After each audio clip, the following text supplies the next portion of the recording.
So Weidman goes out and fights Reyes, and something had come up afterwards where Dana said, and I must tell you before I finish this, I couldn't find it. I looked for this, so it could be a rumor. The way the story went is that Dana is going to tell Chris, look, either go back to 185 or you need to retire. But I don't want you at 205. Now, whether he said it or not, let's still talk about it, okay? One, I do believe that's something he would say, though I couldn't confirm he did. But let's stay on the issue anyway, because there is something very fair here. Now, Chris Weidman took a risk.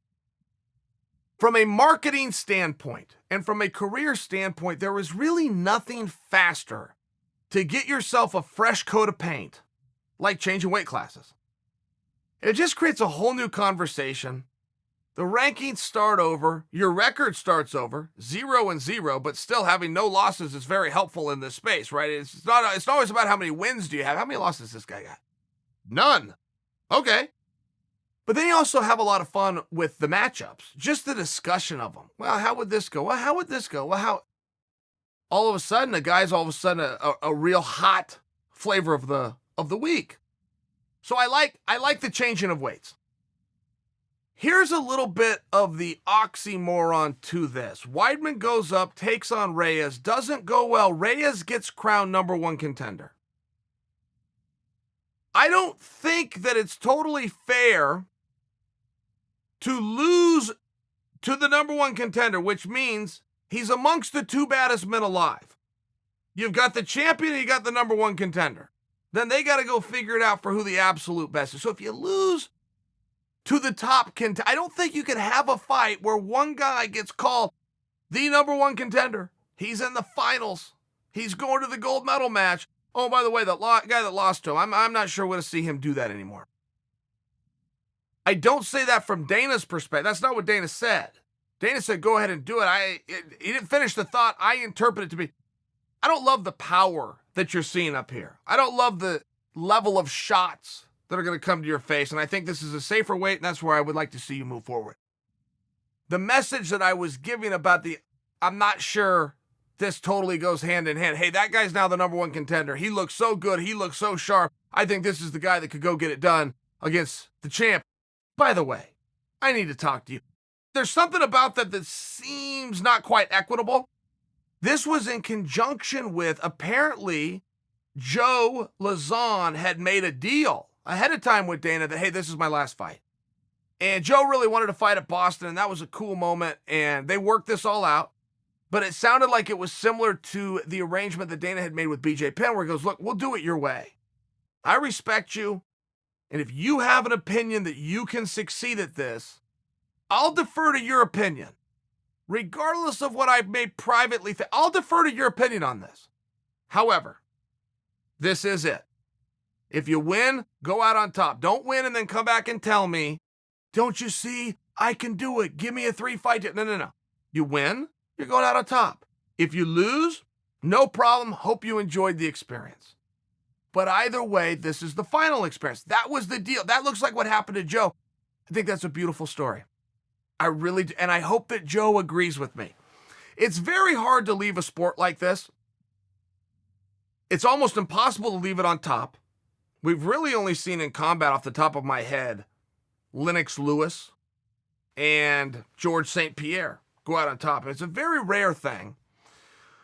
I made that statement before, by the way, and many of you remind me of Floyd Mayweather. I have to remind you guys, the only thing more embellished than Floyd Mayweather's pay-per-view numbers is Floyd Mayweather's net worth. Floyd Mayweather is not done fighting, so don't bring that up. And it's not a choice. He's got to go fight.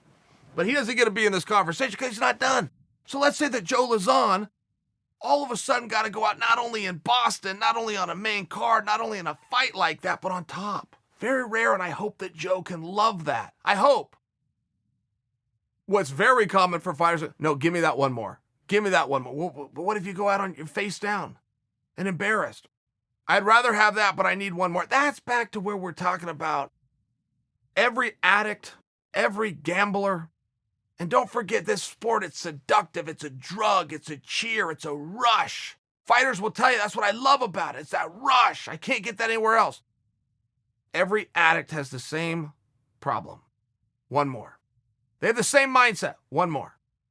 one more drink, one more night out, one more seat at the table, but it's always one more. I hope that Joe realizes what he just accomplished. He took a huge risk.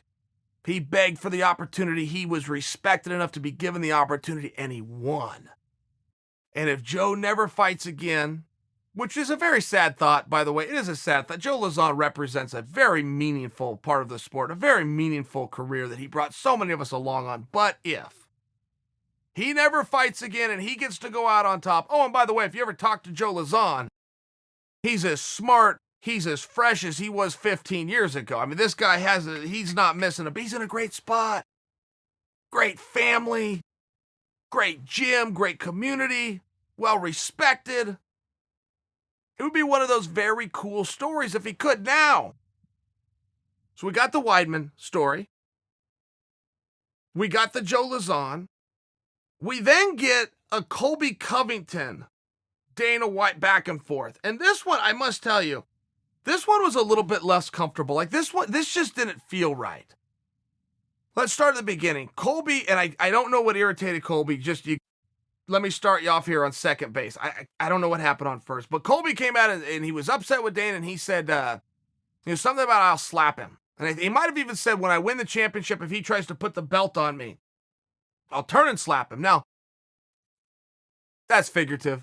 He's not being literal, but I don't know what started that. I don't know what prompted him to get there. Okay, well, eventually, some days go by. Dana's in front of a camera, and somebody asks him about it. Now, Dana had a great response. He said, yeah, good luck with that. Which is a fantastic line. It's quick-witted. I like it. But I have always, what's going on there? It appears that these guys are in business together, and it appears that business is very good together. Oh, and by the way, it appears they could keep doing this for another 5 years. I'm not sure what Colby ever did to Dana, and I'm not sure what Dana's ever done to Colby. It appears from my seat as an outsider that Colby steps up and takes some really hard fights in some really big events. Okay, great. That's his role. It appears that Dana gives the opportunity in the contracts for Colby to come out and have some really big fights in some really big arenas. It appears from an outsider this is a perfect relationship. That's what it appears. And then I read what's going on in between and go, am I missing something? Am I the fool in the room? Am I being worked here? I don't mind being worked. I'm happy to be a mark. But is that on the outside looking in? Everything's right.